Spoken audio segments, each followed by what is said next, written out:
It's alive. It's moving. It's coming this way.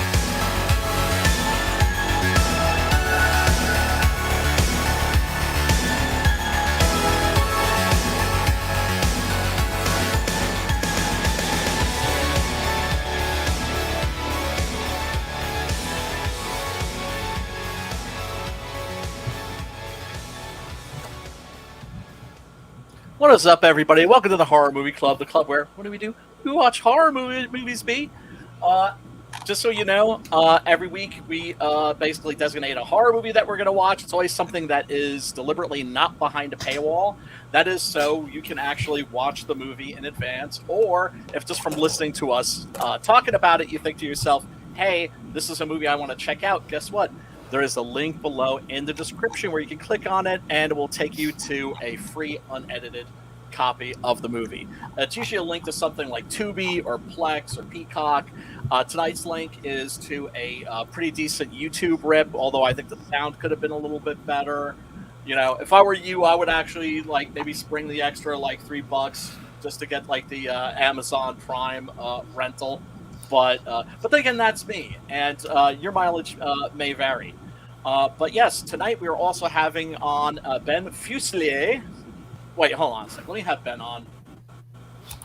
Ben, did I just fuck your name up? Yep. A little bit. You were close. Yep. You were very close. Okay. It's Fuselier. Fuselier. Okay. All right.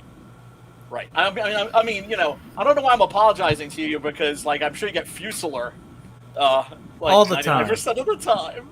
But I'm one of those people. I got a funky name, so I always try to be really careful to try. At least, here's the thing: I make it an attempt. Is that people don't even bother trying to pronounce your name correctly. That pisses me off. That's part of why I just go by Fusebox. There you go. There you go. And then, of course, we got your boy, Matt. What's going on, my brother, man? What's up, man? Just chilling. Just had a birthday a few days back. That was pretty fun. Yes. Got some brewskis at the beer store. Yeah, man. Richard Embry's making me a shirt. Nice. Help me promote my new book, Hell War. So I can't wait for that to come out. And yeah, man, just been working on my comic and some other stuff too, about. So. Oh yeah, for sure. We got some shit coming your way. Pops, what's going on with you, brother, man? Okay, all right. No news is good news. No news is good news. It's all good. But yeah, Matt, once again, happy birthday to you, brother. Yeah, dude. Man. Thanks, dude. And I can't wait Oh. for Hell War. I am excited for friggin' Hell War. I can't wait just to read the damn thing and also get behind it and promote it and everything. And that last illustration you did, man, congratulations. You are leveling up, brother, man. Thank you, man. Appreciate Got it. it, man. No, I mean, look, I call him like I see him. If you weren't leveling up, I try not to give false compliments because you want. It's not going to help me any bit, right? Yeah, exactly. Yeah. Your true friends will be ruthless with you. Yeah, that's what I think. Right? Maybe not sadistic. Right? Maybe not Then sadistic. they're having fun, right? Yeah, because then they're getting off on your misfortune. It's like whenever I've seen a friend's work and it's been substandard or it's been bad or something like that, it doesn't make me happy. It's one of the reasons I don't like listening to friends' music or reading their comics or anything like that, right? Yeah. Because it just makes me nervous. Because Right, I'm just right. it's like Don't watching, fail. I don't like it. It's like a high wire act. Like, don't fall.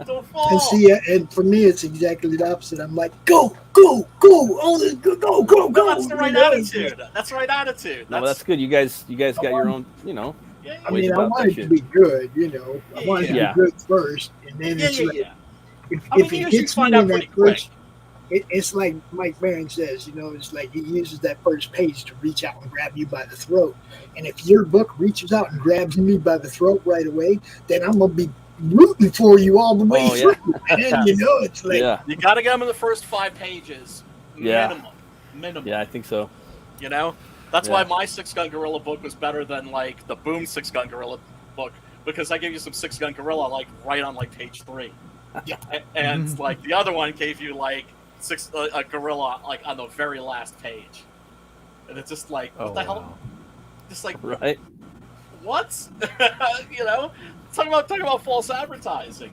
But anyway, folks, we are here tonight to talk about 1979's Prophecy, not to be confused with The Prophecy, which is from I think 90 something. 97? It was 90 something, right? 90 something. So 90s. Yes. Oh, so 90s. Yeah, and that was originally titled God's Army, and was retitled The Prophecy like literally like right before it was released in the theaters. It was like a last minute. They're both pretty good names, but Prophecy just has. No, they're both pretty good names. Yeah, I would just. Yeah, well, I mean, Prophecy is a little more ominous, Yeah. right? As opposed to The Prophecy, but whatever. Right. And we did The Prophecy on this stream, which is a fucking awesome movie. Yeah, I love that movie. Yeah. Dope. It's one of those movies where every time I see it, like my admiration for it kind of grows. I was supposed to go back and watch like the rest of them. Like I remember watching bits and pieces of the other ones, but I haven't yet gone back and watched those. And there was another movie called Gabriel that was pretty decent, like in that fallen angel genre of horror, like Legion. Oh yeah, It was an Australian one, I think. I think it was called. I think the lead actor played Spartacus, if I'm not mistaken. On Stars with Sam Raimi. I think he passed away. Yeah. It was a pretty decent movie. I remember it being a pretty decent movie. It had like swords and martial arts and fallen angels and shit. Yeah. I'm a sucker for that shit too. I'm a sucker for that stuff too. But Ben, dude, if you want to drop the link for your book, please do, and we should take a look at your campaign. Now, I read the first Outlaw Nights and I really enjoyed it. So looking forward to the next one, man. Absolutely. Yeah, my biggest issue has just been exposure. Not a lot of people know me. That is the problem that most of us have. That is the biggest obstacle, actually, that we just have in general in indie comics, is just getting people to know that we exist. And that means putting yourself out there. Been happy to see that that Crystal's actually been putting herself out there. Crystal McGee. Yeah. Right? Have you noticed? Like, she's been on a lot of streams lately, and she's actually on camera. I'm just like, way to go, sister. It's like, but it's like people have to kind of they need it, because it's not just that they're investing in your book; they're kind of investing in you. Yeah. In a sense. Pops, can you load up that link, because I'm having trouble just clicking on it and. Oh yeah, I can do that. Thanks, okay, yeah, okay. Next time, put it in the private chat so we can just grab it and drop it. My bad. No, it's all good. You're good. I got to go to Brian's channel to grab that. Yeah. Real quick, wanted to do a little weekend horror thing. There's actually really not that much going on, except I noticed that I think Nicolas Cage is going to be appearing in Dead by Daylight. For those of you that haven't played that game, it's basically like your slasher movie, and you're either playing one of the slashers, and they got the licenses for a bunch of them, right? Like you can play Pinhead from Hellraiser, you can play Leatherface from Texas Chainsaw Massacre, you can play Freddy Krueger, all of those characters. And I actually recommend that game. Basically, you go around trying to catch people and put them on meat hooks. So that's always fun. A bunch of shit just hit me at once right now. Like I was going to tell you, I saw the Evil Dead, the new one, the remake. I thought it was cool. I thought there was a little too much like forced like feminine leads in there and shit. Like they're always killing off the dudes, but it was still a dope horror movie. I don't like how they're always like in the remakes they're always using a female like lead, like picking up the chainsaw, saying like come get some. It's just like I wish they would do something different. That we did that already. Both movies are still dope, right? I did the monsters. I like the mother. I like the whole like Jumanji aspect that they did in this one, where each chapter like you kind of see like the demon that they're going to turn into as it plays forward. You know, they haven't done. Oh, that and the before. Necronomicon, dude. In the Necronomicon itself, the design and of it, the way it has teeth. And it's a new one, and so there's 3 different ones, so it's still canonical with the first one. So I did like that. And then I just got an epiphany right now. I would be totally down with the character Red from Mandy going into the Evil Dead verse and fucking shit up. I would be cool with that, as long as it's him going in there, his character, the lumberjack, you know, in that time period. Fuck it, I'd be down with that. Yes. Well, here's the thing: a lot of people have been. I think a lot of the reviews I heard of Evil Dead 4, they were really euphoric at first, right? Yeah. And so when I saw it, I was like, oh, like that wasn't as good as maybe I was expecting, but what part of Evil Dead 5 don't you understand? Yeah, and like you're not going to reinvent the wheel or anything, and like I'm not going to have like, you know, as long as it's entertaining and they you know, the right people are producing it, which would be, you know, like the 4 Amigos that did the first one, which they're all pretty much there.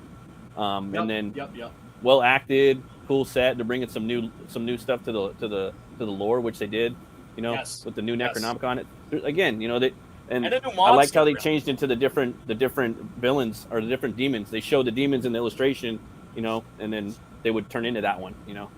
So I kind of like Jumanji, like so, like a new chapter, like this is what's gonna happen. So that was dope. And I also liked, you know, as opposed to the tape recorder, you had the kid that was a DJ. Yeah. And he had like the records that were printed like in the 1920s, and he was just like. Yeah. I guess Bruce Campbell was one of the fathers on there or something like that, lending his voice. He was one of the characters, allegedly. Yeah, I have to go back and re-listen to it. I didn't pick up on it that quick, but he is an actor, so. Well, yeah, but also it's just like you're gonna piss off the fans if you don't include him in some capacity. Something, you know. I mean, he was in the other one at the end. He's just like groovy, like just pops up. But. Say hi to another Matt in the chat. What's up, Matthew Boyce? How you doing, brother? What up, Matt? Oh yeah. Anyway, real quick, I just want to take a look because I haven't seen this yet, but this is a trailer. Are you getting audio on this? I'm not. Nope. Not yet.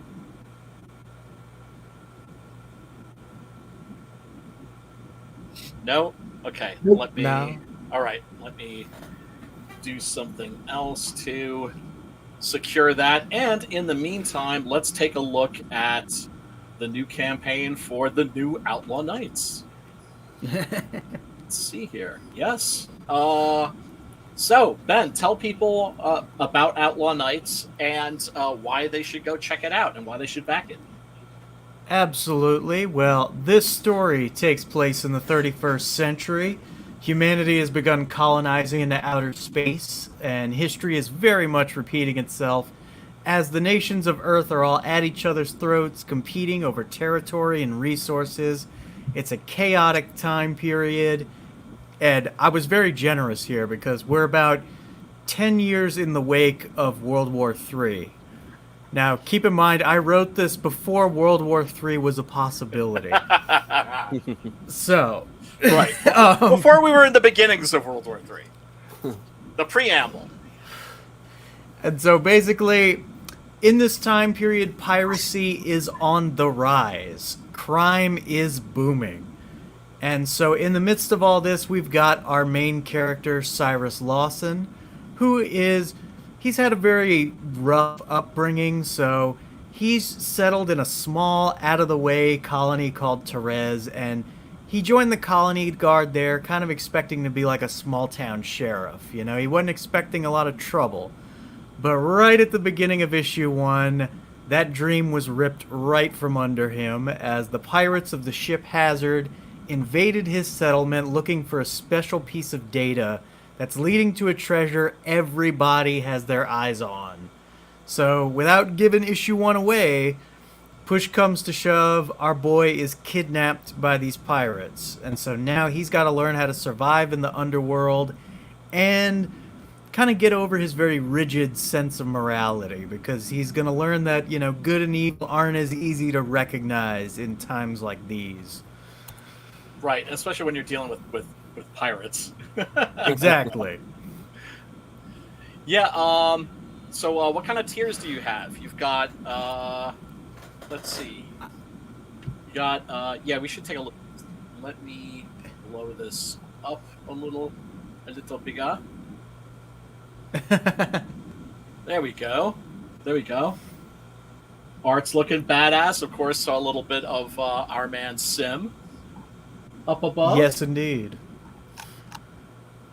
Sim did the second half of issue 1 because I think I've told this before, but like our artist on issue 1, halfway through he vanished off the face of the earth. That's right. Like, it's not even like he didn't ghost me or anything. It's that he just vanished. Like, nobody's heard from him. It's bizarre. Like, he just got disappeared. Yeah. Like, I don't know what happened. He's probably, like, stuffed into, like, a suitcase that's, like, in a ditch by the side of a road somewhere. It's possible. But what happened? Sim, being the man's man that he is, does what he does and came to the rescue. Absolutely. She got issue 1, 2 in digitally, right there. Yes, absolutely. Some of us, you know, some people in other parts of the world don't want to pay like $50 for fucking shipping. Yeah, it's true. Yeah. And it's not there yet, but you know, give it another year. I mean, I think right now to Australia it's like 26, 28 or something like that. Oh god. Yeah, no, it's insane. So yeah, yes, Germany. You get, naturally, if you're doing a second issue, you want to make sure that people can always get the back issues. Oh, absolutely. Yeah, we need to spread the word of Outlaw Nights to every corner of the earth. Preach the gospel. Word. And this is on. Is this on Fund My Comic? Yes. Excellent. And I tried a Kickstarter campaign last time around, and then right in the middle was when all the controversy about Kickstarter kicked up. And so it was just great timing. Right, and you don't want to get you don't want to get canceled. You don't want to get canceled in your anti-cancel culture scene, do you? And yeah, I fucking said it. I said it. When you've got cancel culture in your anti-cancel culture scene, you done fucked up, son. When your anti-culture becomes cancel culture, you forgot about anti-cancel culture. But yeah, so you can get both. You can get both of them in a single package. Yes. And that's a limited 2-for-1 special right there. That's where you can get both for the price of one. And we only got 30 of those available, so get on it. Get down on it.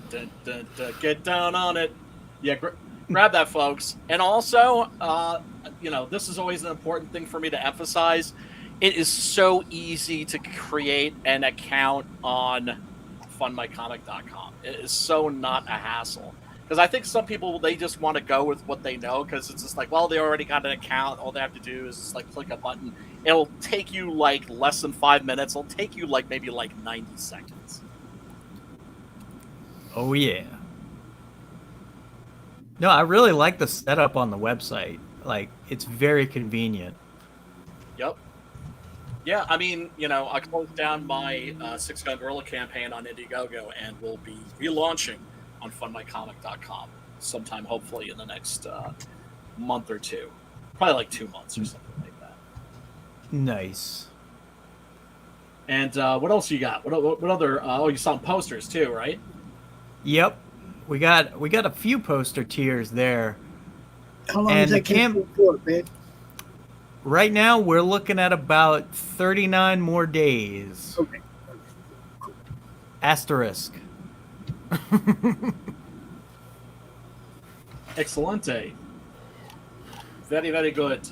Pops, we should run the trailer? Okay, I can do that. No, let's see. This trailer is brand new.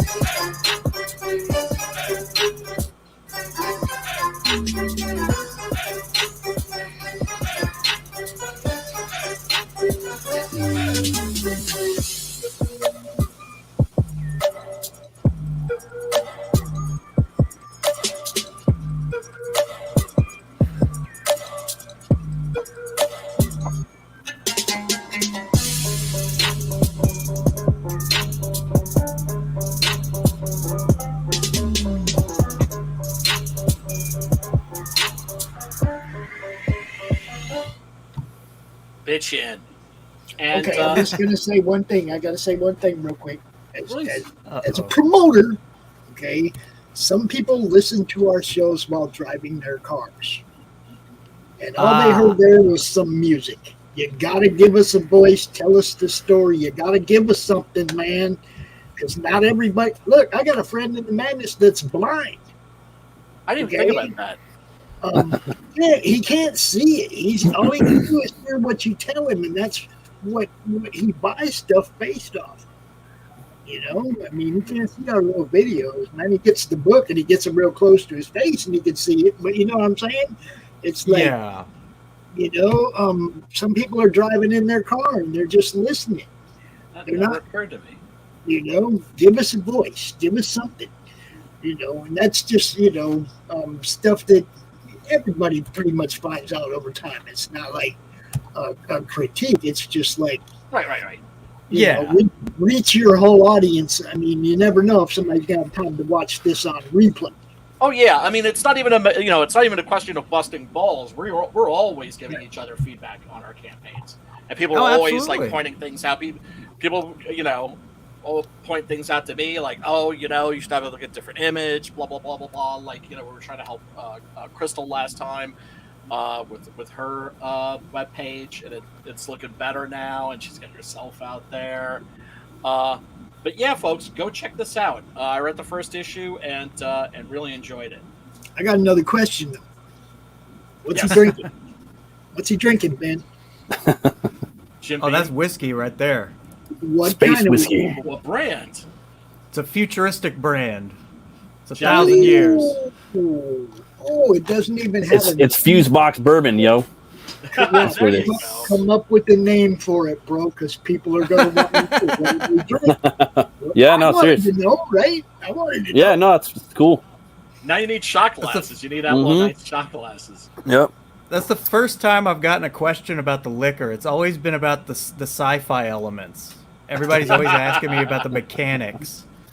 Right. And here we have it also in the chat is it's Matt again, I think, but they also have a book on Fund My Comics, Sector 7. So while you're over there checking out this one, check out that one. 'cause that's- Absolutely. Everybody, like I keep saying ad nauseum, Luke built a canoe. Time for us all to grab an oar.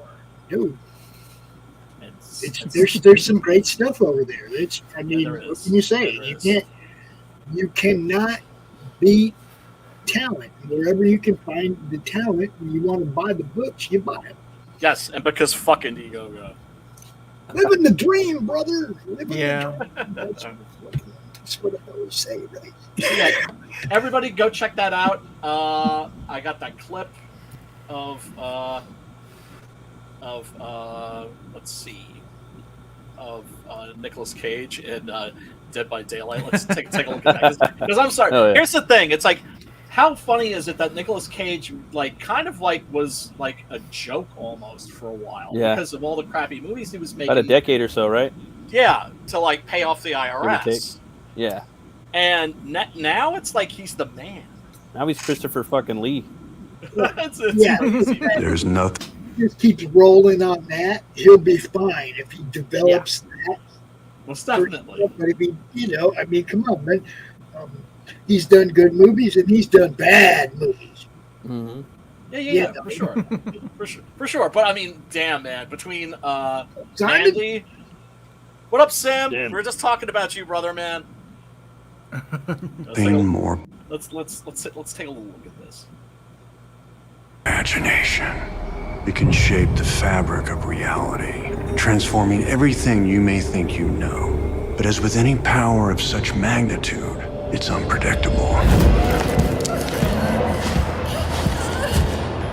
At first, I thought it was all a cruel joke.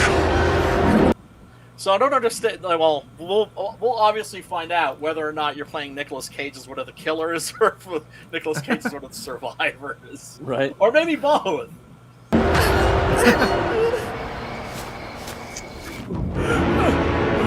Did my last performance attract a force of great cosmic evil? Truth is, none of that matters now. Because even after all the death, decay, and darkness, I still remember exactly who I am.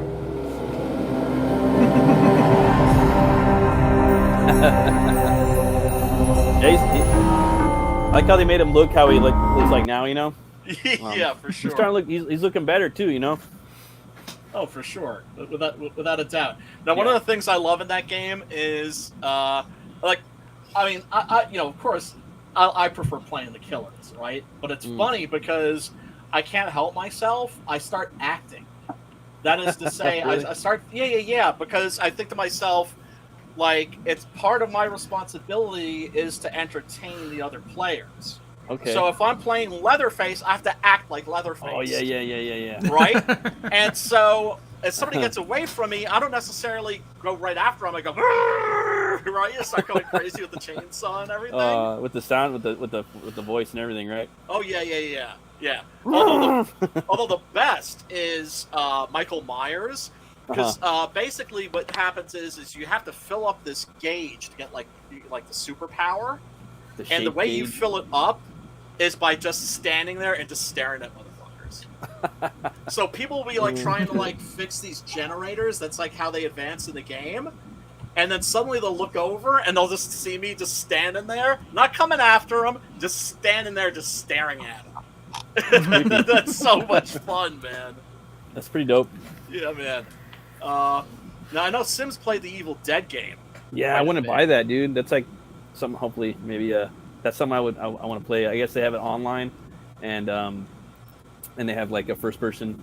So I'm gonna get it. And I think they have it on PS4, so I still have that. And yeah, I gotta get that one. It's on my Steam. It's on my Steam like wish list. And I'm pissed off too because like Steam is having a summer sale and like all the shit I'm into is like, it's Down, on like, sale. cheap. I don't have any fucking money for that shit. Right? Yeah.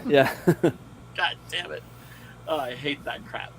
So, tonight's movie is, of course, Prophecy. Let me bring up the poster that scared the living shit out of me when I was but a wee lad. Let's see here. So, Ben, did you watch this? Yes, I watched it last night, and I was moved by the activism and by Italian men playing Native Americans. It was Armand Desante in red I know. face. My boy Armand Desante. I am the law. I am the law. Yeah, well, he actually played Stallone's brother in 2 movies. He really? played in Paradise Alley, which is kind of a little known movie that Stallone wrote and directed and starred in. That's actually not bad. No, it's good. I liked him in the Odyssey as a kid growing up. Like, I love. He was me great. too. I loved the Odyssey. That shit was badass. That was a great adaptation. Not the best TV movie. Yeah. God, when he goes into the underworld and the shades start coming at him. It's dope, dude. I want to go back and watch it again. Oh, it's so good, so good. Yeah. That was a 2-part miniseries, right? Yeah, maybe even like. Oh yeah. I felt like it was like a whole week. It was really good. Yeah, it was awesome. And one of the things you can always say about Armand Desante is the guy is nothing if not intense. Mm-hmm. He always brings a lot of intensity to his performances. Let's see. Yeah, oh no, this is actually a piece of fan art. Oh, really? That somebody did. Pretty creepy. Yeah. Now this is I think this is the first place I saw this image. Mm. It's a newspaper ad, right? Dope. And what's so creepy about this is that you see the monster, but you see the monster in utero, right? Yeah. You see the monster like in its mother's womb, Right. right? It's in there cooking, and it can't wait to get out and start ripping motherfuckers to bloody shreds. And let me share this commercial, which they're two commercials that really fucked me up when I was a little kid. One of them was for the movie Magic with Anthony Hopkins, right? Where you have, because it's narrated by this ventriloquist dummy that looks exactly like Anthony Hopkins. And he says this little rhyme, and his eyes roll back in his skull, and like that really messed me up. And the other one that really messed me up was this one right here. Check it out.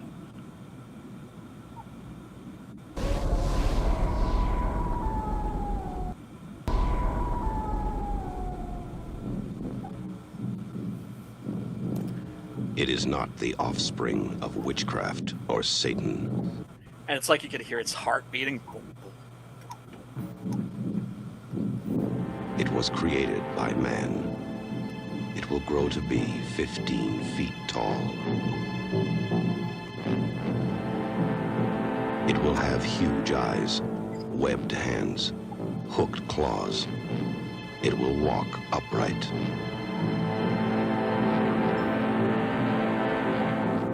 And it will mindlessly, mercilessly kill every living thing it meets. That ain't no lie either, because you'll notice the monster in this isn't exactly eating what she kills. Right. Prophecy.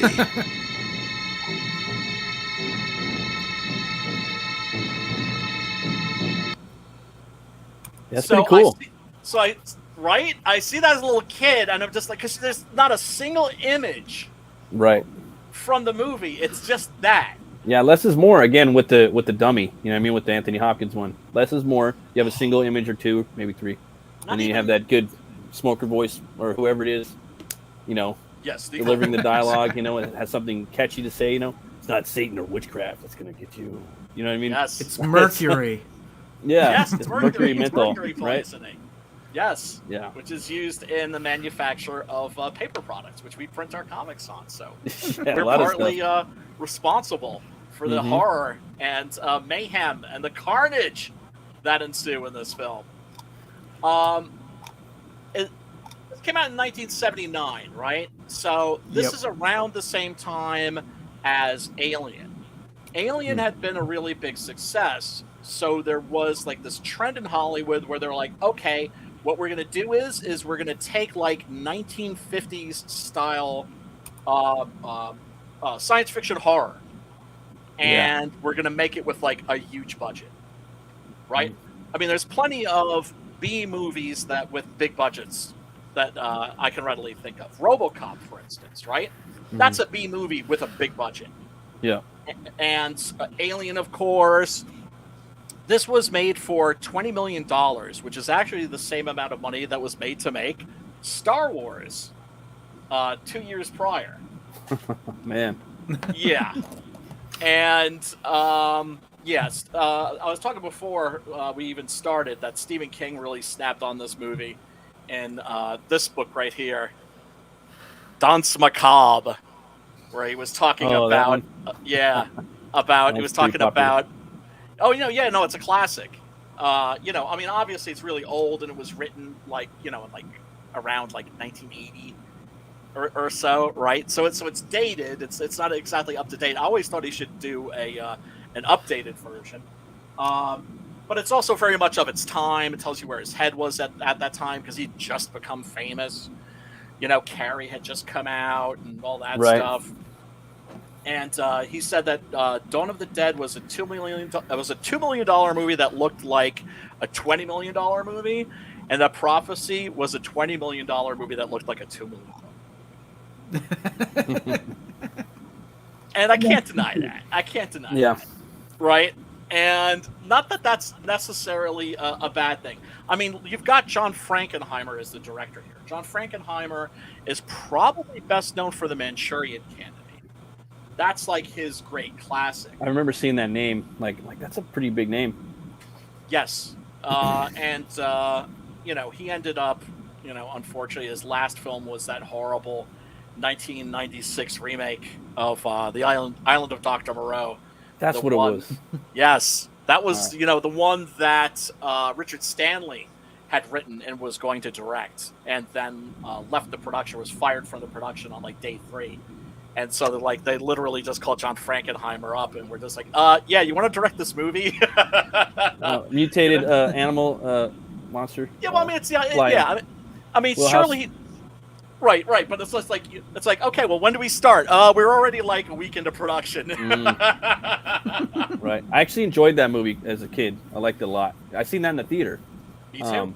But I'm sure I was pissed. Did you see the comic book that came out like not too long ago, probably about a year or two ago? An indie, I don't know what company it was, like Dynamite or someone, but or a crowd, I don't know, but it was an indie. Oh, dude, it looked badass. The Island of Monroe, and really good art. It's always been one of my favorite stories. The original. It's actually not even a short story. It's more like a novella. It's about like 50 pages or so. And H.G. Wells is one of those writers that is very misunderstood in the sense that people always just think of him as a science fiction writer. But you'll notice that all of his most famous science fiction stories, they're also horror stories, right? The Time Machine has got the Morlocks. The Morlocks, yeah. Right?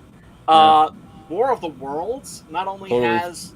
the invading Martians, but the Martians unleash this red creeping stuff, right? And the Invisible Man, of course, also very much a horror story.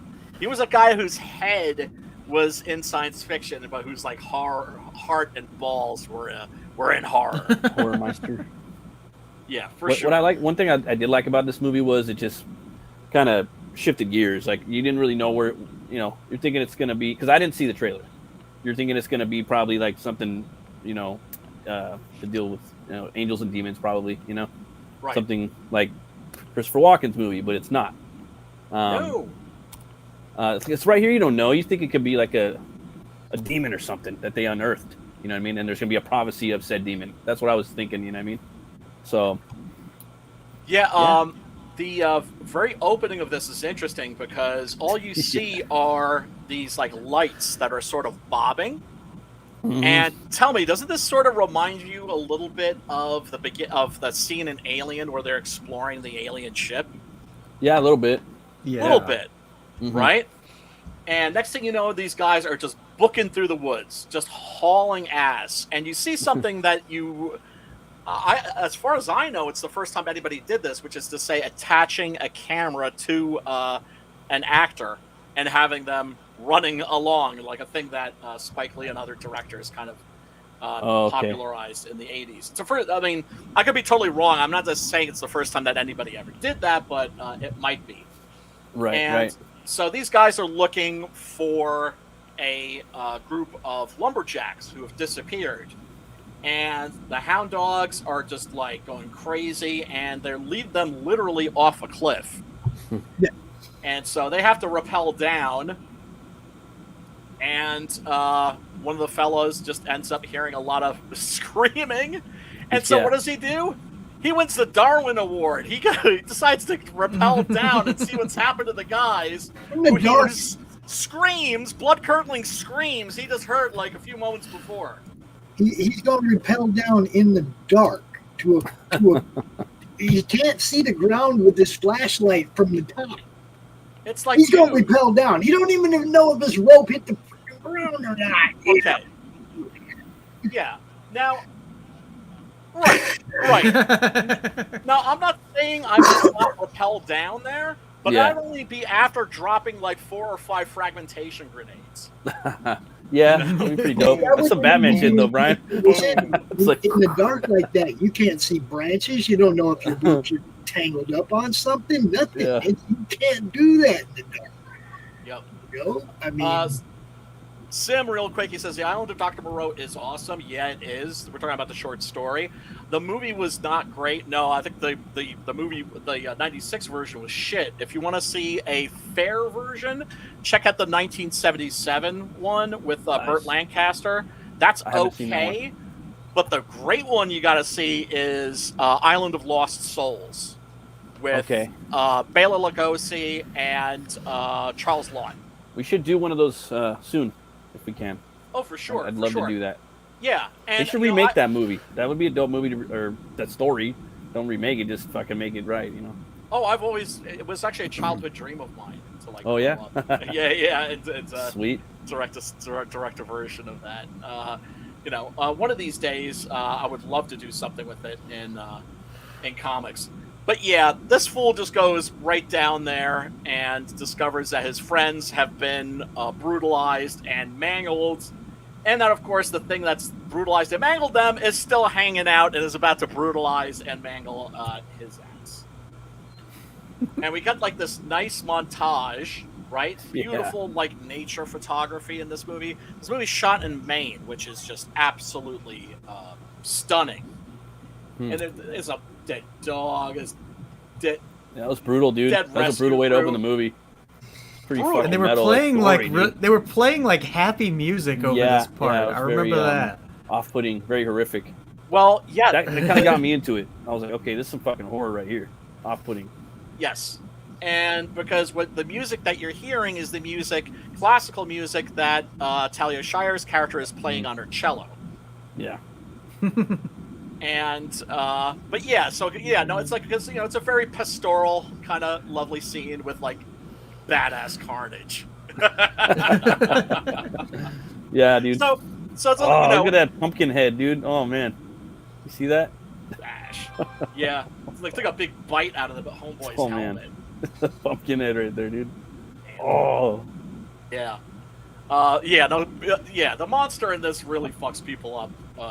Dude, he really bitch. Before I forget, he bitch smacks this one guy at the end. It's like, that guy flies so far, dude. Yes. Oh, we're gonna take a look at that. Style. Yeah, we're gonna take a look at that because man, there's one of the things Right? Yeah, you had to get that in there once at least. No, I can. When I was watching this, I was thinking this is in my head. This is the prequel to Rocky. Yeah, right. She's in college. No, this is how she would have been if she hadn't grown into a bad bitch later in the Rocky series. This is who she would have been. She kept being Adrian. Yeah. This is her. Well, see, I thought of it as like she gets, because of the mercury poisoning and all that, that's what causes her to become shy and demure, and she quits the cello, and she goes to work at the pet shop. Right. Now you're pregnant. Yeah, it gets Rocky a turtle.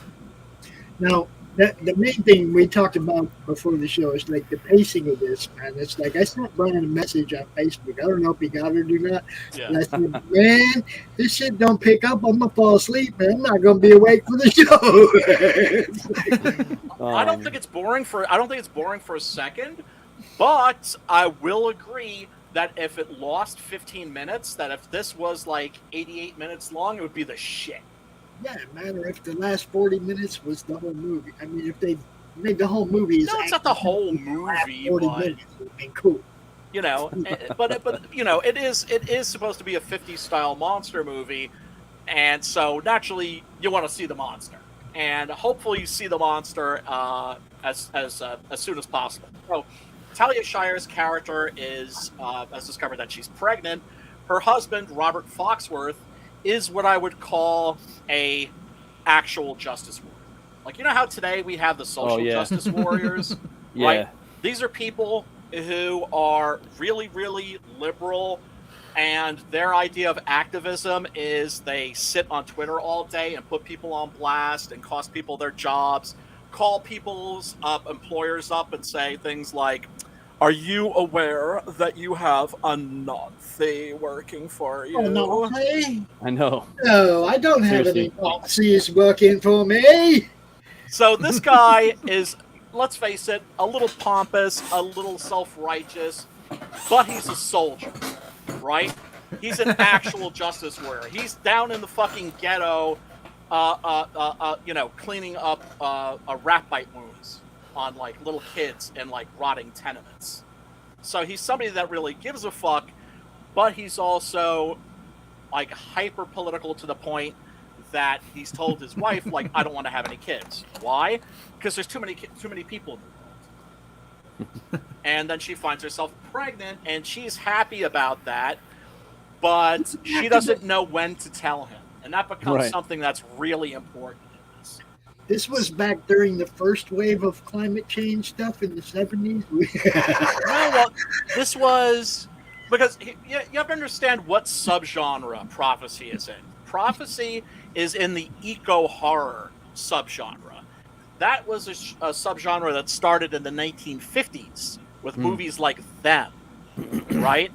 Or movies where like radiation creates monsters. Godzilla is an eco horror, right? Another movie that we covered on here that's a piece of shit you shouldn't watch is Frogs. There's another one that came around this time that wasn't very good called Day of the Animals, where something happens with the ozone layer that turns all the animals psychotic. Toxic Avenger. No. Well, that don't really count, but right. But you get what I'm saying. In other words, man is fucking with nature, and nature fucks back. Yeah, exactly. And there are consequences. So, actual Justice Warrior, Robert Foxworth, is approached by a friend of his, and he's just like, yo, man, this is something you could do. We can actually make a difference, right? Where these Native American peeps that are trying to protect their land because it's just been sold off to, like, a paper mill for, like, 100,000 acres, right? And they say the land is theirs, and they've got a blockade and everything. They're keeping the lumberjacks out. And, the Supreme Court's, said, like, no, that's bullshit. The land belongs to the company. Indians got to go. And shit is tense. And so his friend from the EPA is like, yo, dude, I need you to go down there because you're actually good with people. Like, he has empathy, right? And empathy is a leadership quality. And so he's like, it's like, you're always bitching about how, you feel like you're like Sisyphus rolling the stone up the hill, just have it rolled down, how nothing you're doing is really making a difference. He's like, hey, bitch, go down there and you can actually make a difference. And the place is freaking stunning, right? I mean, this is freaking God's country. And then, of course, you see like the logging from the paper mill. And there's actually a scene in this that's really cool where you see exactly how paper is made. Yeah. Right? Where you see it starting in one machine and they see the machine next to that, the machine next to that. Right? I like the part where he dresses dude down about how much paper his report's going to go. Yeah. He's just like, yeah, you're bitching about the paper, but yeah, what are you going to write your 100,000 page report on, bitch? I thought they did a good job too. Yeah, it's Richard Dice. They did a good job too, still like of keeping it close to the chest of what the monster actually is. So for me, I've gone from demonic entity. Now I'm going into this is Native American skinwalker. This is exactly what it is, or it's a fucking Wendigo. You know what I mean? It's a cryptid. It's not a fucking, what it turns out to be. Right. Good job. Grizzly bear. That's what I got. Right, because in the poster and the newspaper advertisement and the trailer, you have no idea what that thing is. Yeah. I didn't know what the fuck it was. I just thought it was a little monster. Yeah. Even when I was watching it, like when they get to the scene when they're talking about how it affects fetuses, for the rest of the movie, I thought the monster was like a mutated baby that like grew and all that. It was only after I was looking it up on Wikipedia, I'm like, oh, okay, like it looked like a bear, so it is a bear, okay, like. And when they found the baby, I thought it was a wolf at first too. I wasn't sure what it was. He was standing up, crossing through the water. That was when I got the grizzly bear look. It was like, actually, you know what the monster in this reminds me of? It reminds me of, like, when people put on those, are wearing those, like, those Superheads? foam dinosaur costumes. Yeah. How they're the running Godzilla around and the ones. top is Yeah. kind of flopping around. Yeah. One and then I didn't like they kept the grit like you really don't see it like until the end. They fully show it. You know, it has that Yeah. Harvey Dent Two-Face. 50s, You know what I mean? They just yeah, show the fucking. 50 style. They just show the Elephant Man like like the Elephant Man like the big fucking mutated radiated side of his face most of the time, which was another thing which I applaud them for that too. In this part, when he goes over to look at it, I thought we were going to get something out of this. Like he's going to go look at the dog and we're going to get something. And what do we get?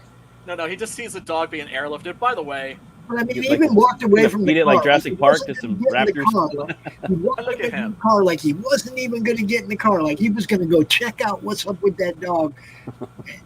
And then we get, Maybe they edited that out, or who knows? now you can tell just from looking at that face, that's a good boy. yeah, he's like, motherfucker. Oh man, Yeah. bloodhounds are like one of the cutest breeds, man, because they got those wrinkly faces. You know why they have those wrinkly faces? Mm. Evidently, when they go down to sniff on something, all the wrinkles pour forward, Oh, and that that makes helps sense. with them capturing the scents. Evidently, That's crazy. yeah, it is. When I found that out, I was like, really? That's why they got those stretchy faces? Okay, I always thought they were adorable. So Richard Dysart, you might remember him as the Doctor in John Carpenter's remake of The Thing, Yeah, that's who right. gets his arms bitten off Yeah, while trying to administer CPR.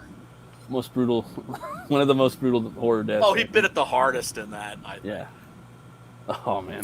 Yeah. So he's talking about, like, he thinks that, there have been these disappearances. He thinks that maybe the Indians might be responsible. But either way, the Indians are using it as like a way to scare people off. They say it's this creature called Katahdin, Yeah. which is described as being a combination of a bunch of different animals. Now, if you're a sick freak like me and you've studied monsters all your life, you will know that the ancient versions of monsters were usually chimeras of some kind. That is to say, they were different pieces of different animals sort of welded together. Yeah. And this creature appears to be something like that. And there's a scene where Robert Foxworth is describing fetal development, how at one point the fetus looks like an amphibian, then it looks feline, how it looks like it's going through all these like evolutionary stages. So they go to check things out, and they got a little house for them to stay at, and they are blockaded by the Native American peeps. And then of course we get Armand Desante, who's very In an axe good. fight. No, And we get Mitch versus Chainsaw Fight was dumb. I'm just saying. Look, the only thing that's better than an axe chainsaw fight is a chainsaw versus chainsaw. Right. Well, that's what I'm saying. It's like an axe versus chainsaw is like a knife versus a gun, dude. It's just. Oh, I would take the axe any old day because the fucking axe isn't going to run out of fucking fuel. You're not going to be walking. Oh, shit. Yeah, I'm going to step right inside that axe swing where all you're hitting me with is your arms. And I'm going to be cutting your legs off with that chainsaw, dude. Well, here's the thing. It's like he doesn't understand when they get into the chainsaw axe fight that what you got to do with a battle axe is you have to keep it moving, right? Yeah. That's the case with all really heavy medieval Yeah. weapons. Was you're basically going. Yeah. The momentum. Yeah, it's all about the momentum. You let the weight of the weapon do the work. All the work. For you. Well, I mean, the dude swings the axe down, you sidestep it, you chop him all up with your chainsaw, dude. It's like, Yeah, you don't block it with the chainsaw, you sidestep and chop it up. It's like, come on.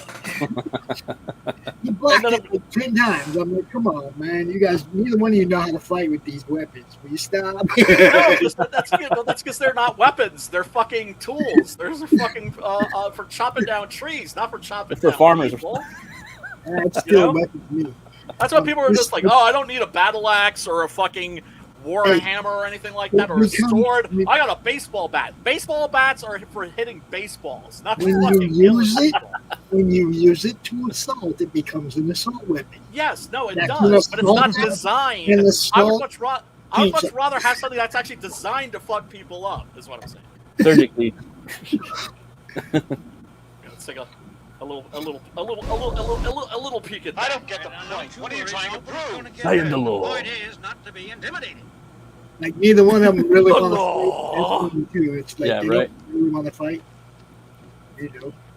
So yeah, now the Native American peeps don't trust these white people. Gee, well, I can't imagine why Native Americans wouldn't trust white people.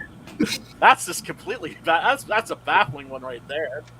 I don't think they cared so much about the two passengers. He said it straight up, no lumber vehicles. Yeah, no lumber.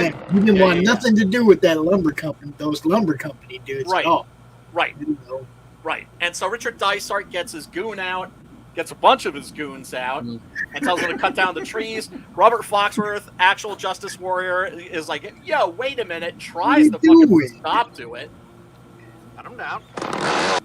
Why are you going to cut down the tree? Just take. Oh, come on! Take him down! Wait a minute! Wait a minute! Here we go. Now it's on, baby. And it's on like Donkey Kong. Why didn't you just hit him with that? Probably because he doesn't want to go to a federal prison for murder. Yeah, they're just playing. That kind of has to, right? That kind of has to.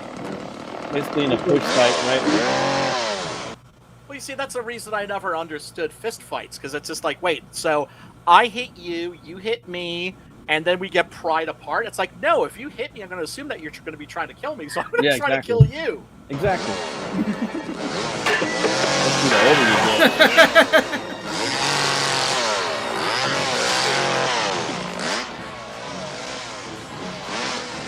He just looks down like no big deal, right? And, you know. Now, how do you not pay attention to like a chainsaw axe fight? You see what I'm Right there, saying? you're thinking the ball. Oh, there you go. Nutsack Oh, them. doink in the face.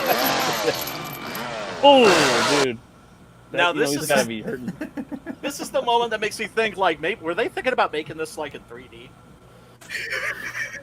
Right? Because this would have been great in 3D. Yeah, this shot, that would've been cool. right here, and that would have been a very 1950s thing to do.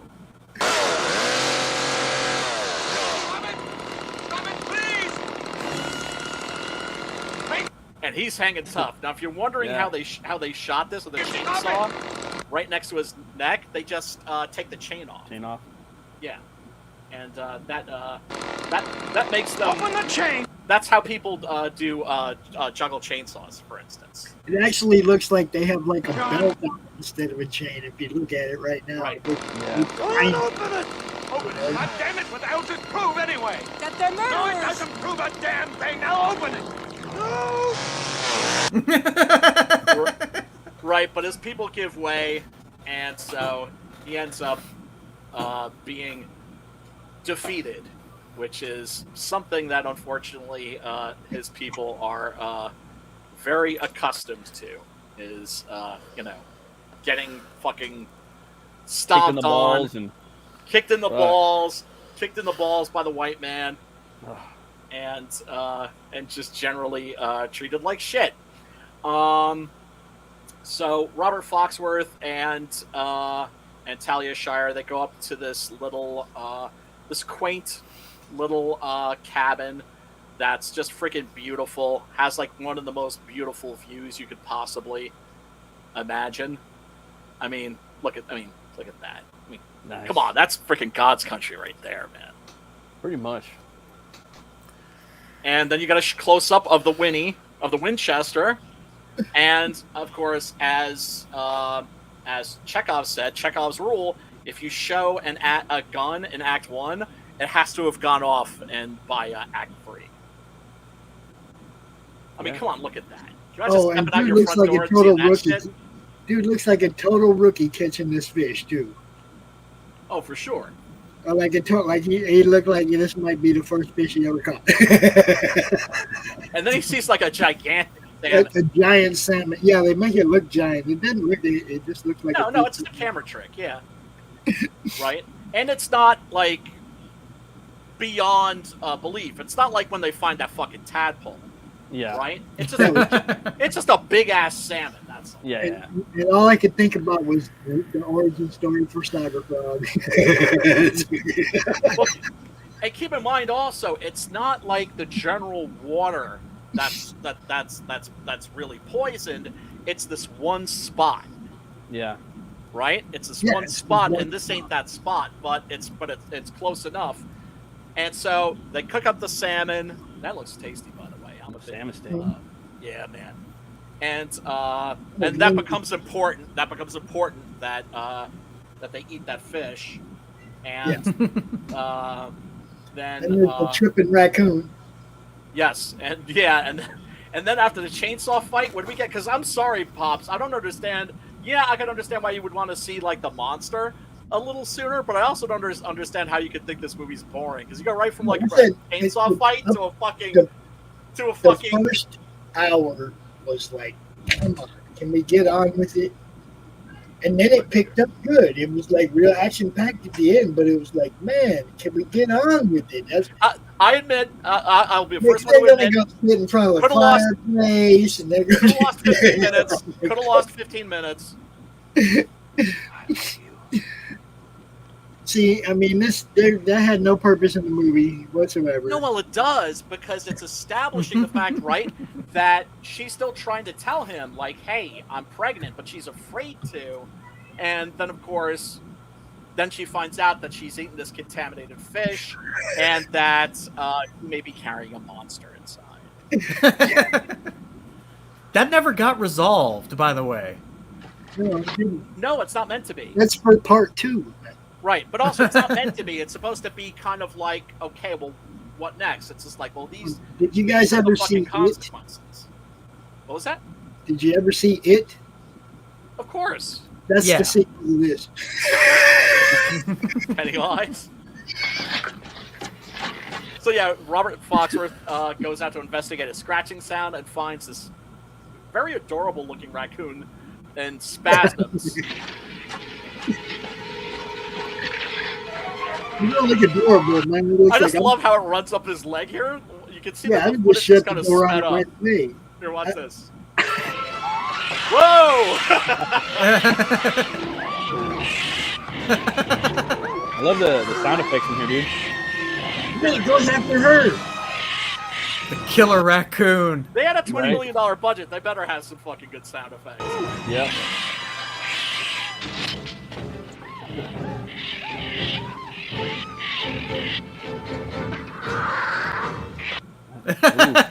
Giving a run for Everybody his money, grab an dude. oar. You could have got PETA Everybody on grab his an ass. oar. Yeah, so he does battle with this freaking raccoon. With an oar, dude. With an oar. No, I mean that's all he had, you know. That's perfect, though. Everybody grab an oar. Yeah, man. Yeah, man. And yeah, no, it's you know, an indication that things ain't all right. And you know, it's interesting watching this. I remember hearing a story from my brother when he was living in Florida. In Florida, believe it or not, they have panthers. What? Yeah. Yes, they have. I think Oh, they're a yeah. subspecies of cougar, I think. Jaguars, Really? I think. Jacksonville. Yeah, I think the Florida panther is a subspecies of mountain lion, I think. Oh wow. Oh, okay. Yeah, I did not know that. But anyway, what was disturbing as fuck was that they had found one of these Florida panthers that had died from mercury poisoning. And then they realized it died from mercury poisoning because it ate a raccoon, and the raccoon had been eating the fish. That makes sense. So that was an indication, like, oh shit, it's like it's that far into the ecosystem, where it's not just the animal that's eating the fish that's dying; it's the animal that's eating the animal that's eating the fish. So you know, remember this is like the 1970s, and there was the environment was very much on people's minds. That's what I said. That was the at the first time. wave of the global cooling phenomenon. where government started talking about this, like, Well, global warming hadn't been right? really wasn't an issue at this time, but pollution was. We had 12 more years when I was a kid. 12 more years. Right. Okay. Oh, always. Okay. Right. But planet was cooling. We were headed for another ice age. That was the shit they were feeding us when I was a kid. Oh well, dude. You have to understand also that every generation since the first generation has been predicting the apocalypse. Yeah. Okay, it's always the end of the world. But Armando Sante's character makes a really good point. He's just like, what's your concept of the environment? It's just like, had it occurred to you that like we human beings like might be part of that, right? And you're right. It's just because the environment is us and it's being mangled. And he's talking about how people in his village, the women are giving birth to stillborn babies. In some case, deformed children. A lot of people are staggering and falling, and the white guys are saying, "Oh, it's because they're drunks." He's like, "No, it's not because of that." And so they take him to their grandfather's village, and they see that he's smoking a ciggy, and it's burned down to his hand. And Robert Foxworth notices this. And it's just like Talia Shire says later. It's like oh, like the burn is because of the mercury. It's like no, the burn is because of the cigarette. The mercury is why he didn't feel it. Yep. Right. I got a little meme for you, Pete. You want to see it? Yeah, sure.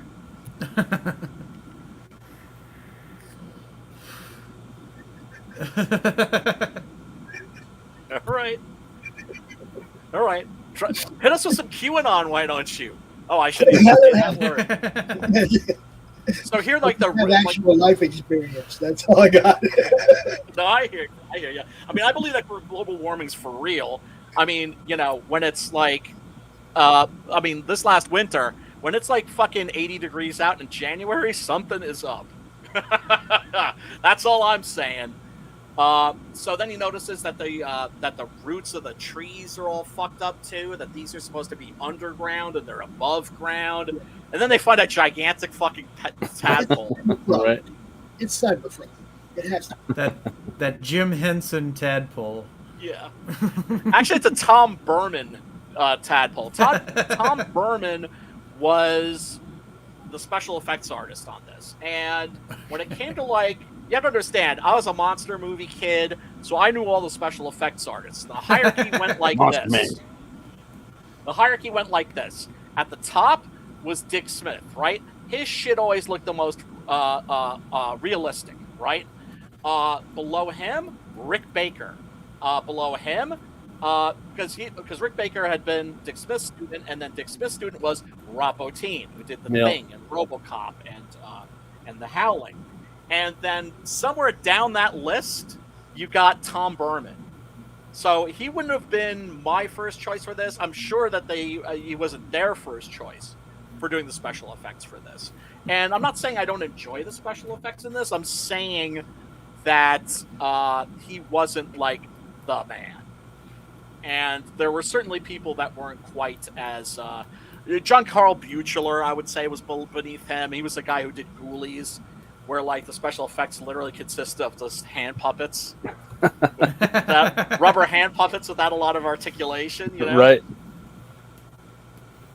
So, Mercury. he's just like, it's mercury, and he mentions that it's a mutagen that jumps the placental barrier, concentrating in fetal blood cells where it adheres to the DNA and corrupts the chromosomes. Freakism. Freakism. God damn it. Yeah, so now Talia Shire is just like, oh shit, He should have figured out by the fact that she was repeating that one part 3 times that she was probably pregnant. He's completely oblivious, and she makes a point of that. She's just like, I've been trying to tell you, stupid, and he's just been like, and then he admits to it, I've been, he was just like, he was remaining willfully ignorant, the same way that Richard Dysart's character, like when he owns up to what he's done. Yeah. You know, he's just like you didn't know about this. He's like, I didn't want to know. And so he got it pretty bad too. Yeah. Oh yeah, he did. Yeah, he did. Consider right there. Shit. We didn't get to see shit. No. Mind you, of course, this is 1979, rated R movie. You could have like some bloodshed and shit, but you were going to see him like ripped in half, which is what I wanted. Right. Yeah, that would be pretty dope. Oh damn. For sure. And then of course we come to the camping family.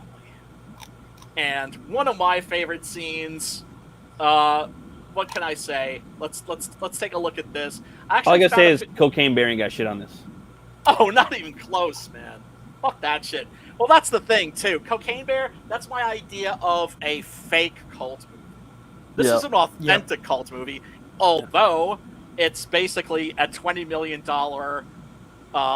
B movie. It still has its heart in that same place. It doesn't pretend to be anything more than it really is.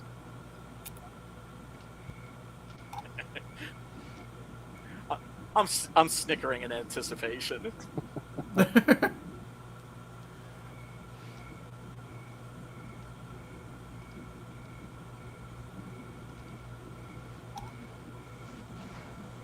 Yeah, it gets zipped up in there, all nice and tight. Just your face sticking out. So you can bite it off. Nice and gift wrapped. I think I'll just bite your face. Yeah, so it's like a father with his daughter and his teenage daughter and young son, and they've decided they're going to rough it. And when they're on the trail, they can tell that they're not digging it as much as they thought they would. I mean, I'm somebody who wishes he could enjoy camping. I really do, but I'm too much of a bitch. Like the mosquitoes and shit. Like when I'm outside, it's just like, no, I want to go. I want my bed and my air conditioning and my and my scent. And my plumbing too.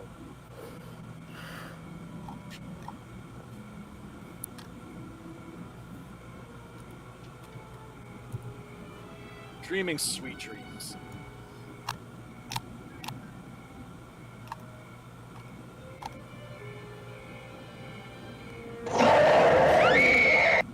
And that's our first look at the monster. So you don't know what the fuck that is. You can't tell it's a bear. Right, because it's like half of its head looks melted. Yeah.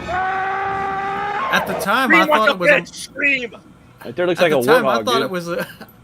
Yeah, at the time, like because of our main character when he was describing the fetal stages, I thought this was a baby Native American that had mutated and turned into a giant monster. Snap. Yeah, I thought it was a skinwalker the whole time, or a Wendigo. That's what I thought.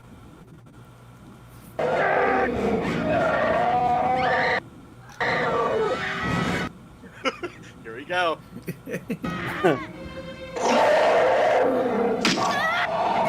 That's what you get.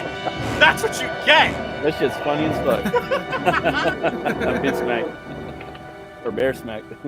I just love it because he's just hopping around like he's in the potato sack. Yeah. Right? No, there's a couple scenes in there that got some knee smackings, dude. For sure. That one and the one at the end. He's like, just smacks that fool so far. Yeah, man. Well, I mean, getting slapped by a bear is going to be bad enough. Getting slapped by like a 15-foot tall mutant psychotic bear. See, no, that was one. You couldn't do better than that. 57 minutes into the movie, I finally see it. That's what I get. Are you telling me that you didn't get a pop out of this? That this didn't make you fucking laugh until you pissed yourself? It was like, ow! Like a fucking pillow, dude. There's no blood on the feathers. There's no, you know what I mean? Something like a zit. Exactly. Blood should have been everywhere, man.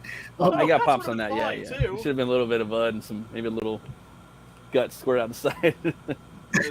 His head rolling around. Yeah, I mean, but no, my problem was, like you said, a $20 million movie, and it just looked like they ripped the fur off the face of a bear. or something. You know, it's like, come Tom on, Berman, man, I'm telling you, he was not the shit. He was not the shit. he was the guy that you got because you couldn't get Rick Baker, and you couldn't get Rob Bottin, and you couldn't get. Yeah, we want not Rick Baker. He was down your list, is what I'm saying, because I'm pretty sure that everybody else must have been busy while they were doing this. Mind you, this is at its heart a B horror movie. No. It's just a B horror movie on a $20 million budget. Do you guys choose which people are going to be victims as you watch the movie? Do you go, oh, that one's going to get it for sure? Yeah. Oh, that one's going to Everybody be... does. Everybody does that Everybody shit. does. Okay. Yeah. The helicopter pilot, Goner, and see ya. Indian See chick, I knew they were done. Oh, Okay. for sure. I knew they were done right from the first time I saw it. The helicopter pilot, it was like, oh, you're done. There's no way you're surviving because they ain't gonna have no way to get out of here. You're their ticket out. You're dead, man. Yeah, man, that's true. For That's sure. true. Yeah. Because, I mean, that is part of the fun of these movies too. But that's also why the horror genres, as a low budget genre, works so great. Is when you don't have movie stars, anybody could die at any moment. Right. Right? If you put Tom Cruise in a horror movie, Tom Cruise is going to make it all the way to the end. Yeah, he'd be fucking riding the motorcycle up the bear's back and shit. Yeah, Last Samurai on fucking it and shit. in there at the end. Yeah, man. So, then they discover, like, these, and this is a really disturbing scene. There's, like, Right? a net set up by poachers, Yeah. and to catch just whatever Salmon, probably. comes through there, right? Salmon net. Mostly salmon, right? But it's considered poaching because it's just like, well, you're just killing everything rather than just, like, Oh yeah, fishing. totally. right? Bycatch, Right. turtles, and mutated bear babies. Yeah. So they find 2 mutated bear babies, and one of them is dead, and the other one's alive, and it's making these haunting sounds. It's Yeah, right. It's just it's terrible, and like the Indian woman, Armada Sante's wife, is just like, just let it die, Yeah. right? Yeah, And Robert totally. Foxworth is like, no, this is evidence. Yeah. It's Belongs still in a museum. dead, though. Wouldn't it still be evidence if it was dead? That's what Yes, I'm saying. Put it on Yes. ice or something.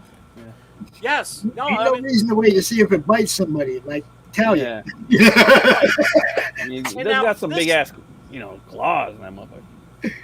oh yeah, for sure. You for see them sure. chompers. Yeah, man. And I have to say that these moments, as fake looking as that puppet is, Yeah. it's really disturbing. Yeah, you do feel for it. At least You I really did. I was do. like, oh, poor little baby. Oh man. And I thought it was a baby human at the time, so I felt even worse. Right? No, It's it's a a prophecy. monster bear. It's a monster bear, It's son. it's the Oh, Antichrist. yeah. It's the Antichrist. And this is the moment when Robert Foxworth suddenly realizes what's up. His Or eyes. his character realizes, figured it yeah, because he's looking at how his wife is looking at the baby. Mm. And that's when he kind of like starts to put 2 and 2 together. And and she says, explains to him that she's pregnant, and he's like, this nightmare's almost over. And she's like, no, it's not a nightmare that's going to end. It's just beginning because it's inside me. Yeah. And then she says something really quickly, like blink and you miss it. She says, like, this child, it wants to be born. I feel it, which is kind of ominous sounding. And Well, we know that she doesn't really have the baby because she leaves that guy and gets with Rocky. and then but then the mercury poisoning lowers her IQ. By the way, Talia Shire, in case you didn't know, her real name is Talia Coppola. A lot of people also forget that she's in both The Godfather, Godfather 2, and unfortunately Godfather 3. Oh man! Why did they make Nobody that should movie? have made it to Godfather 3. No, definitely not. And And so, you get like these moments where there's like, something rustling in the woods. And Oh, it yeah, turns and out, then he turns out to comes be out the Grandpa. woods looking like Yeah. a hippie, right? With the thing over his head. You think Yeah. it's some stoner coming out of the woods, and then you realize it's the old dude, and it's like, oh man. Oh, peace, man. Right. Well, yeah, but it's a fake out, of course. It's Yeah.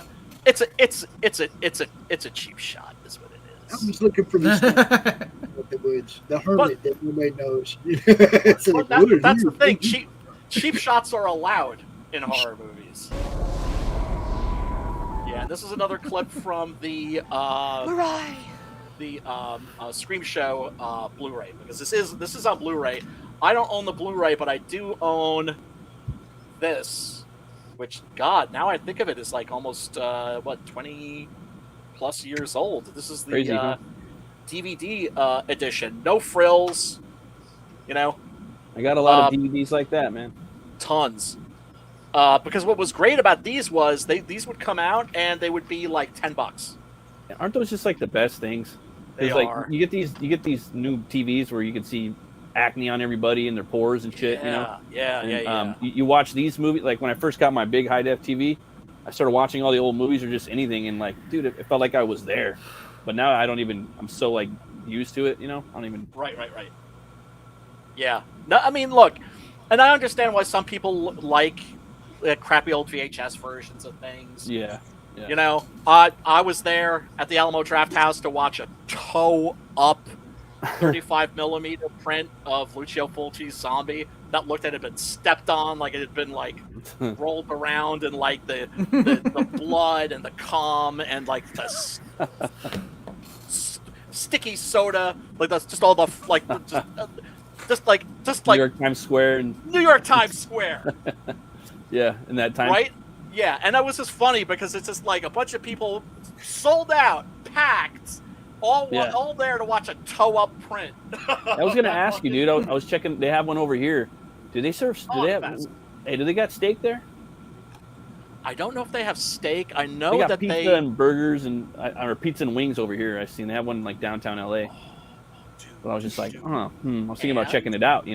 Oh, dude. Oh, first of all, seriously, I think I'm gonna base where I move on like the proximity of an Alamo Draft House. Huh? Wow. Okay. Because they'll show movies like this. Yeah, and then they'll show Indiana Jones or Barbie too at the same time. They got it Absolutely. But they'll have one screen where they'll be showing this or something else, right? Oh yeah. And El Santo? also, yep. I've seen it. They have him like painted on the wall. Like, Yes. I was showing my brother-in-law. I'm like, look, they got fucking El Santo there, dude. Yeah, because they're Show that legit. shit. They're the Alamo Draft House was created by people who are legit cult movie fans, right? Oh, okay.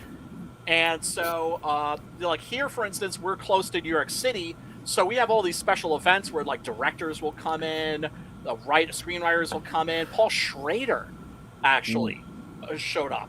The guy who wrote Taxi Driver. I missed that, unfortunately. But I've met a bunch of other horror directors, Coscarelli, right? And shit. Coscarelli. Yeah. Gary Sherman. Joe Bob Briggs every 4 months would do a thing there. Man of the People. Sounds like fun.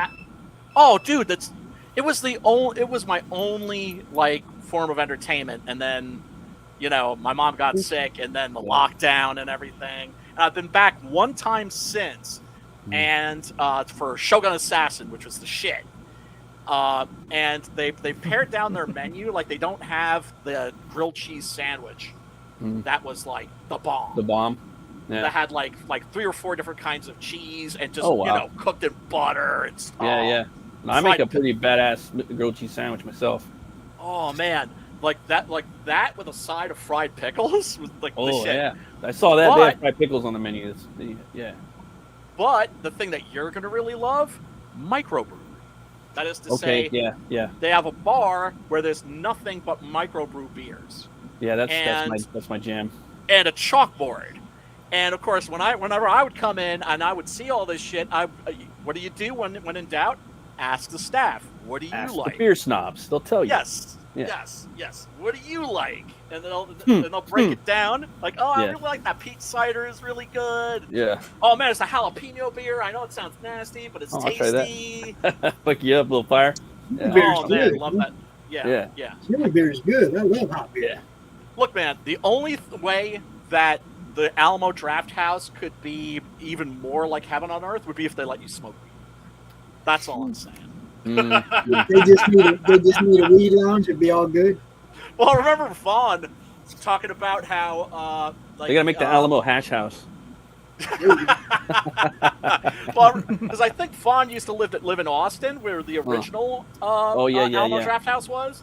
And he was talking about how, like, in the summer they would do like drive-in outdoor screenings, and how he showed up as Edward 40 Hands. He had a 40 tapes to each. But man. but yeah, it's the shit. I absolutely love that place. But yeah, let's check out. Yeah, I remember that. He came on. We were doing the what was that movie that we watched? It was a deep Shockwaves. Shockwaves. That one was pretty dope. Oh yeah, I mean, one of the best zombie movies ever made. Yeah. And then Kane Wiederhorn went and made one of the worst zombie movies ever made, which is Return of the Living Dead Part 2.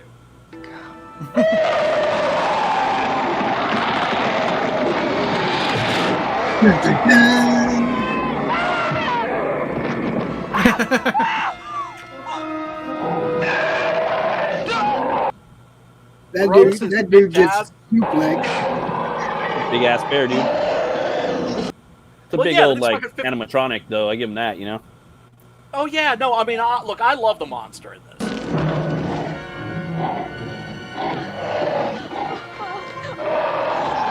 How you do that?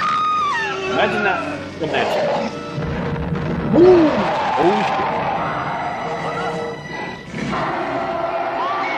Get into these tunnels! Yeah, it's worth mentioning. Yeah, there are these tunnels that are underneath the village that are kind of like, you know, honeycombing the village. The tunnel! Get into these tunnels! I love the music too. That.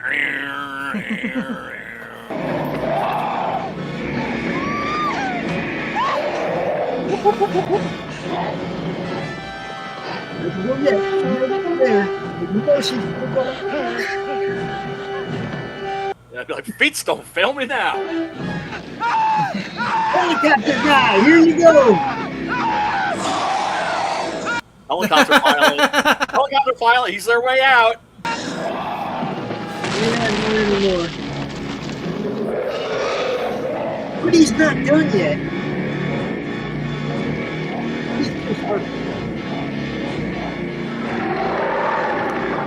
I was yelling at the old man, like, what are you doing just standing there?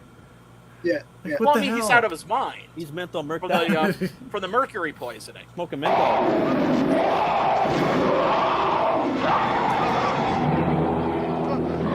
I love the crowd. It's fucking terrifying. Yeah, the sound effects in this are great. Yep. And right there was like, oh, just a badass motherfucker mutated bear. Okay, I'm on board with this. I was like, okay, I got it. Right. But see, Yeah, it's like now the monster is revealed. But I mean, to Pops' point, it's like an hour and 15 minutes into the movie. Yeah, I could have get a little trimmy trim like each scene. Be nice and sweet, dude. Right, like if this came in at like 18 minutes, 88 minutes, it would be like Yeah. perfect. Oh, dude, yeah, that'd be sweet. So yeah, everybody, if the movie that we're talking about, Prophecy, if this sounds like something that you would enjoy, and I think if you love monster movies, you will enjoy this. Check out the link below. You can click on it, and it will take you to a free version of the movie.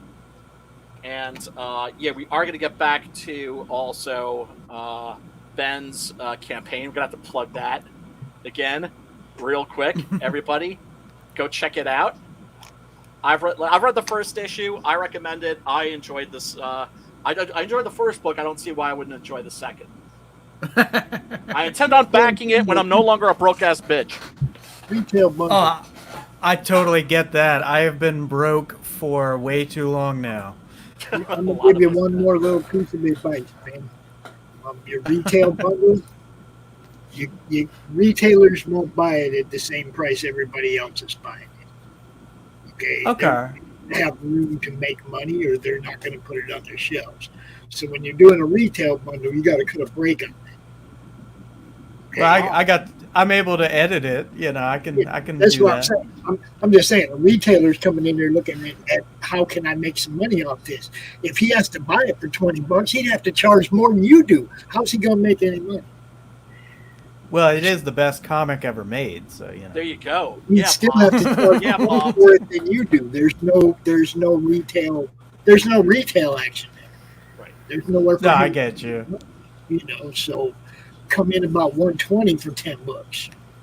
Yeah, I need to do a retail bundle. Like, I feel stupid that I haven't done one yet. I'm going to do one on the next campaign for sure. I got mine when Lucifer did that retail bundle, and I got all them number ones. Yeah, I never did that. Share those Great fuckers. idea, dude.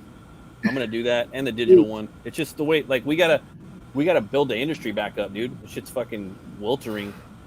It Well, really Any is. way we can, you know, like we The gotta collectible value of comics. the next generation, bundles, digital, just anything to keep it going, you know. Look, the collectible value of comics has to change from mainstream to indie because the mainstream isn't providing anything collectible.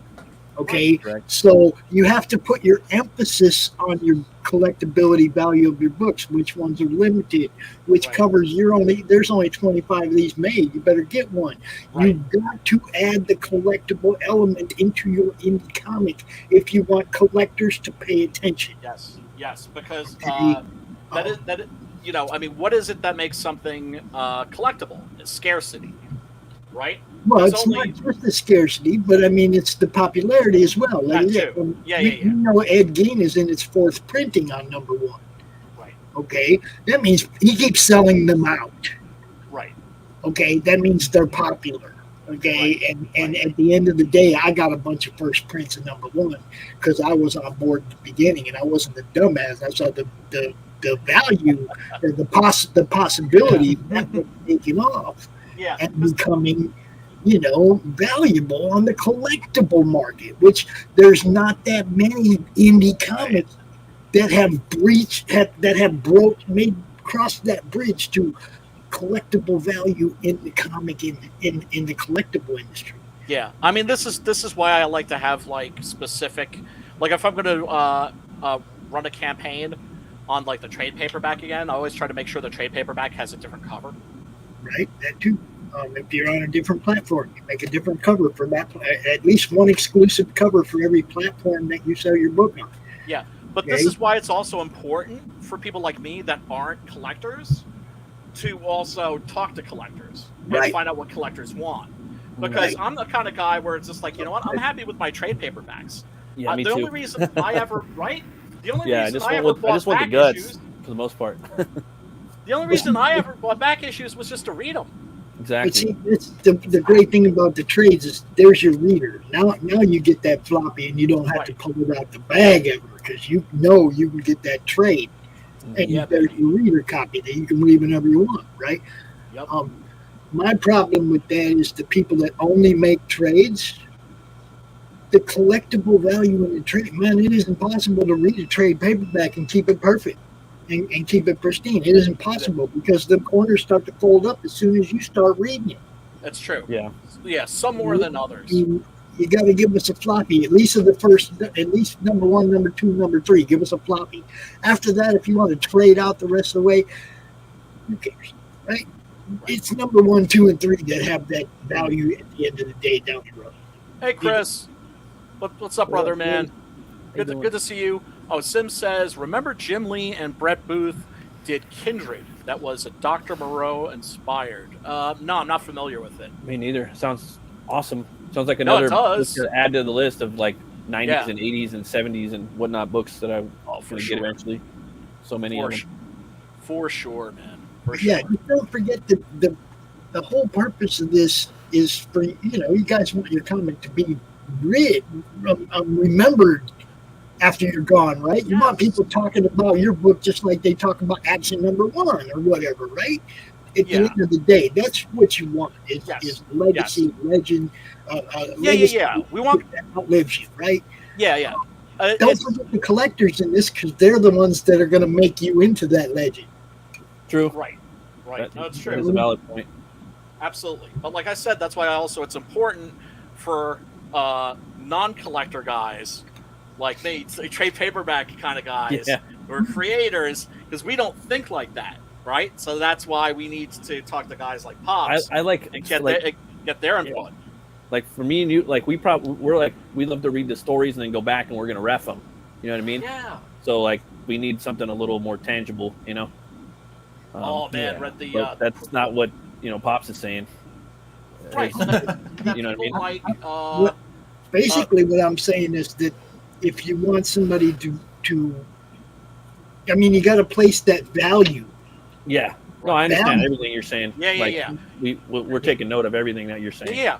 Like Preston is a collector, and he had to explain to me. He had to explain to me why what the Brightwisers did was wrong. Oh yeah.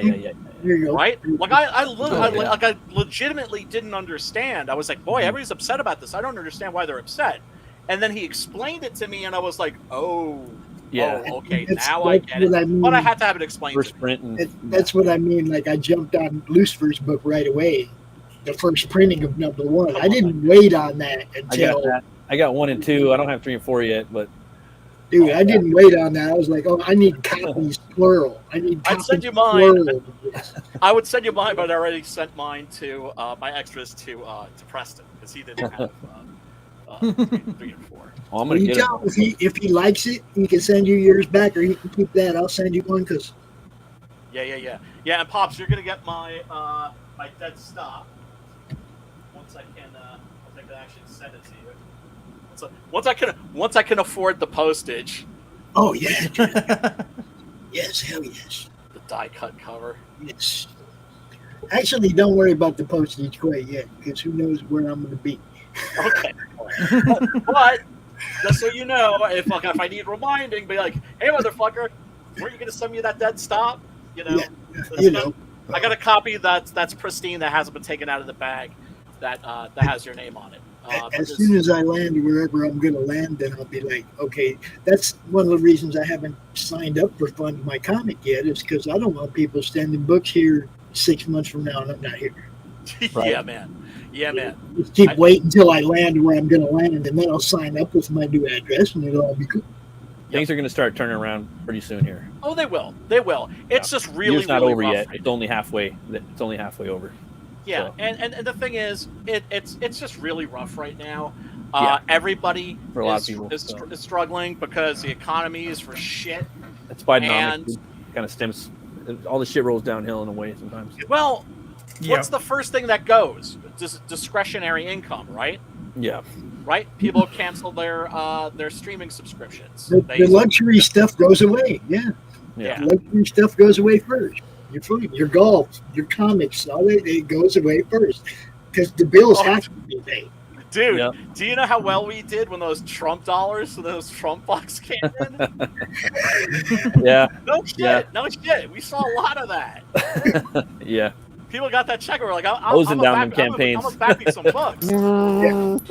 Leaf blowers. Yeah. So things are rough right now. Ben, once again, best of luck on this campaign.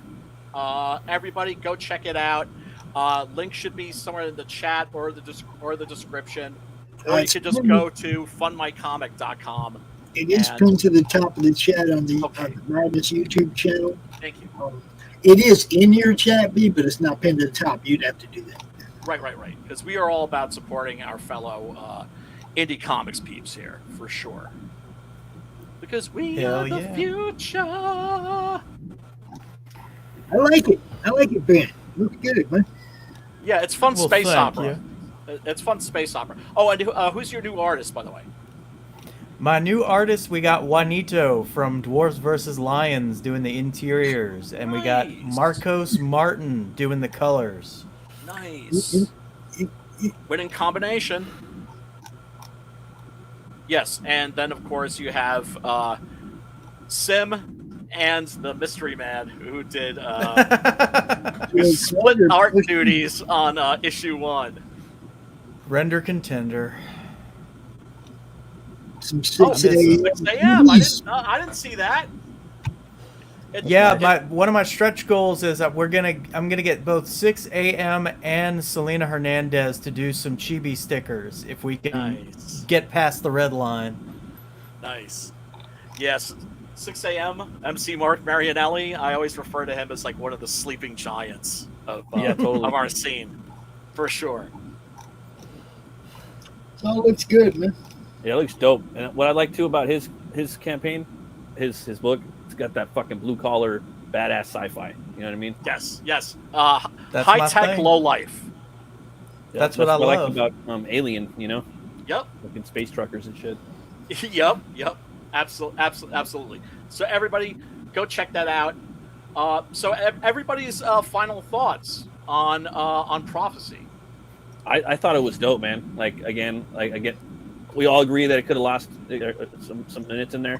But again, what I liked about it kept you guessing. I like the bitch smacks that he was doing all the time. It was hilarious. I like the creature design, and I also like that the design of the monster kept you guessing on what it actually was. Like okay, maybe it's a demon. All right, it's not a demon. Okay, maybe it's a skinwalker. Okay, it's not a skinwalker. Okay, it's a mutated something. What?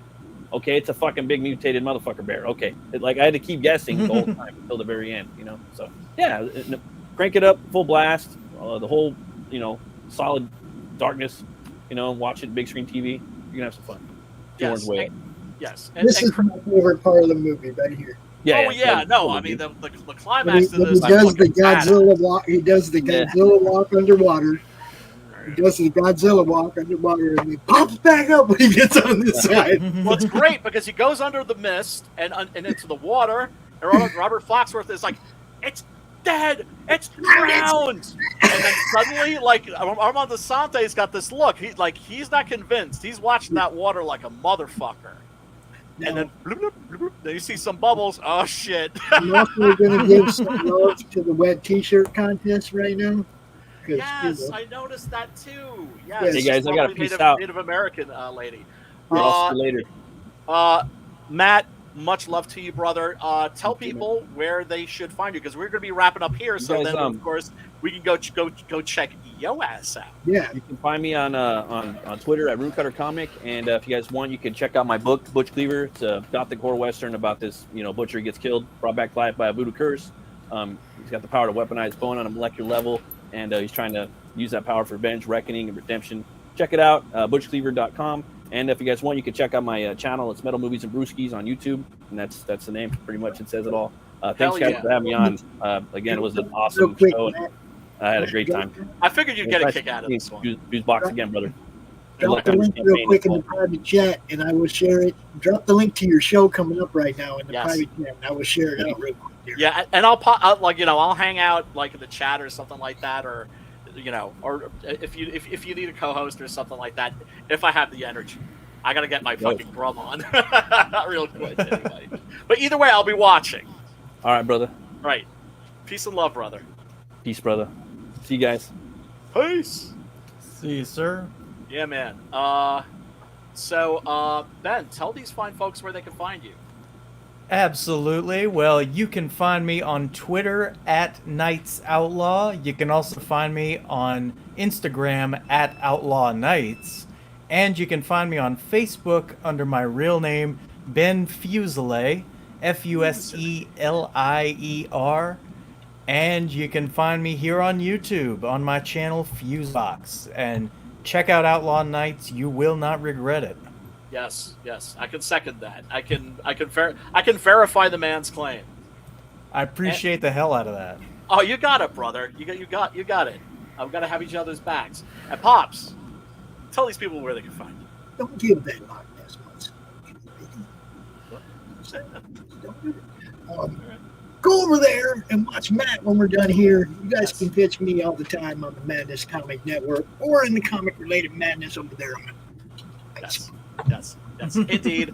Not sure what movie we're going to do next week, people, but I will be posting. soon. We'll figure something out. But anyway, just want to thank you so much for hanging out. Smash that like button, smash the subscribe, ring a ding ding dong with the bell for notifications. And Pops, you're going to take us out? I got you, brother. Okay, all right. Until next week, people. Peace, Later. love, and metal.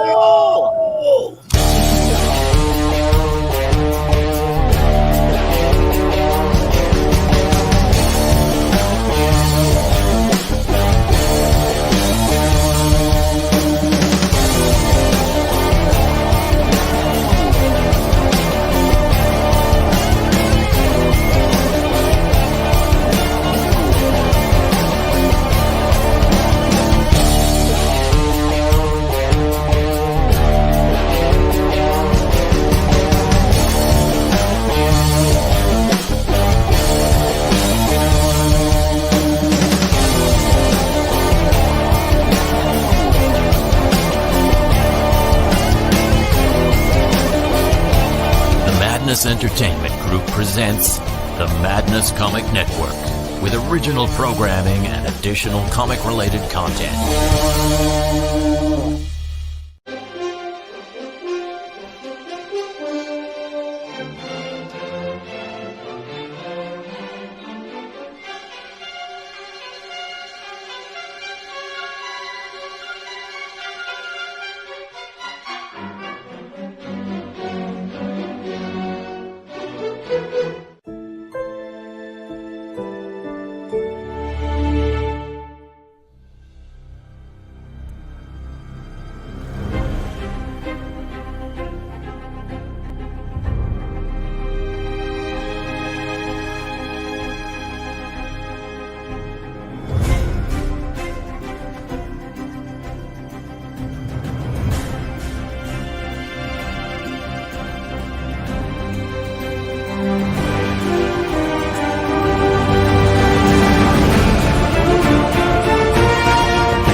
The Civil War was America's bloodiest conflict. Over 500,000 died to preserve national unity.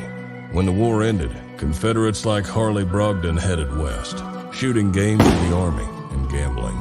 When a card game turns deadly, Harley shoots in self-defense, killing the card sharp who threw down first. Wilfred Knorr, the card sharp's wealthy father, will stop at nothing to see Harley hang. Harley flees to Cobb's Gap, an old silver mining town at the foot of the Rockies. A remarkably peaceful town, especially after dark. But the sheriff harbors a dark secret, and no one dares go into the mines anymore. Cobb's Gap is full of secrets. People speak in hushed tones of something in the mines. Something worse than their cursed sheriff. Something even the Indians fear from the deepest pits of hell. Every secret will be exposed. Bronze Star. Order your copy at bronzestarcomic.com. Comic Books for Kids provides comic books to kids in hospitals and cancer centers across the U.S. It's a place where we can all work together to make sure every child has a comic book. 100% of all proceeds go towards the kids. It's about making a difference, and while they're in the hospital, allowing them to fly like a superhero, battle dragons, or rescue teddy bears. We are in every state in the country and now support over 160 hospitals. Every month, we add more. Visit cb4k.org.